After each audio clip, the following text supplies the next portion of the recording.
എറണാകുളത്താണ് 3 വയസ്സുകാരിയെ കുഞ്ഞിനെ ഇന്ന് വൈകുന്നേരം 4:30 കാണാതായെന്ന പ്രധാനപ്പെട്ട വാർത്തയാണ് ഈ മണിക്കൂറുകളിലുള്ളത്. കൊച്ചി തൃപ്പൂണിത്തുറയിലാണ് 3 വയസ്സുകാരിയായ കല്യാണി എന്ന കുഞ്ഞിനെ കാണാതായത്.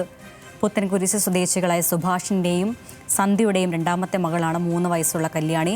കാണാതായ സമയത്ത് പിങ്ക് നിറത്തിലുള്ള ടീഷർട്ടും നീല നിറത്തിലുള്ള പാൻറ്റുമാണ് കുഞ്ഞ് ധരിച്ചിരുന്നത് എന്നാണ് ബന്ധുക്കളിൽ നിന്നും ലഭിക്കുന്ന വിവരം. സഹിൻ ആന്റണിയുണ്ട്. സഹിൻ, പറയൂ. കുട്ടിക്ക് വേണ്ടിയുള്ള തിരച്ചിൽ ഊർജിതമായി നടത്തിക്കൊണ്ടിരിക്കുകയാണ്. പക്ഷേ കുട്ടിയുടെ അമ്മ പല രീതിയിലാണ് പോലീസിനോട് സംസാരിച്ചുകൊണ്ടിരിക്കുന്നത്. പല പല കാര്യങ്ങൾ പറയുന്നു. കുട്ടിയെ അപായപ്പെടുത്തി എന്നെല്ലാം അമ്മ പറയുന്നുണ്ട്. പക്ഷേ അത് എത്രത്തോളം ശരിയാണെന്ന് നമ്മൾക്ക് മനസ്സിലാവുന്നില്ല. എന്തായാലും കുട്ടിയെ കണ്ടെത്താൻ കഴിയുമെന്നുള്ളൊരു പ്രതീക്ഷയാണ് പോലീസിനുള്ളത്. പക്ഷേ ഇതുവരെയും കുട്ടിയെ കണ്ടെത്താനും കഴിഞ്ഞിട്ടില്ല. തിരച്ചിൽ ശക്തമായിട്ട് തന്നെ കുട്ടിക്ക് വേണ്ടി നടത്തിക്കൊണ്ടിരിക്കുകയാണ്. പോലീസും നാട്ടുകാരും എല്ലാവരും ചേർന്നുകൊണ്ട് കുട്ടിക്ക് വേണ്ടി ശക്തമായ തിരച്ചിലാണ് ഇപ്പോൾ നടത്തിക്കൊണ്ടിരിക്കുന്നത്.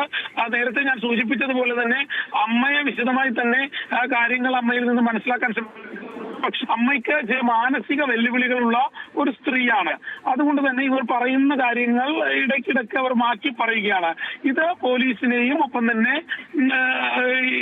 ഈ നാട്ടുകാരെയും, ഈ തിരച്ചിൽ നടത്തുന്ന നാട്ടുകാരെയും കുഴപ്പത്തിലാക്കുകയാണ്. കുട്ടി എവിടെയാണ്, എങ്ങനെയാണ്, എവിടെ വെച്ചാണ് കുട്ടിയെ നഷ്ടമായത് എന്നൊന്നും ഇവർക്ക് കൃത്യമായി പറയാൻ കഴിയുന്നില്ല.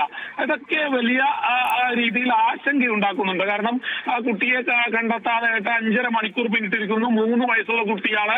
ആ കുട്ടിയെ കണ്ടെത്തുന്നതിന് വേണ്ടിയുള്ള തിരച്ചിൽ വലിയ രീതിയിൽ പോലീസ് നടത്തുമ്പോഴും കുട്ടിയുടെ അമ്മ നൽകുന്ന മറുപടികൾ, അതാണ് വലിയ രീതിയിൽ പോലീസിനെ ആശങ്കയിലാക്കുന്നത്. എന്തുകൊണ്ടാണ് ഇവർ ഇത്തരത്തിലുള്ള മറുപടികൾ നൽകുന്നത് എന്നുള്ളതാണ് പോലീസ് ഇപ്പോൾ പരിശോധിച്ചുകൊണ്ടിരിക്കുന്നത്.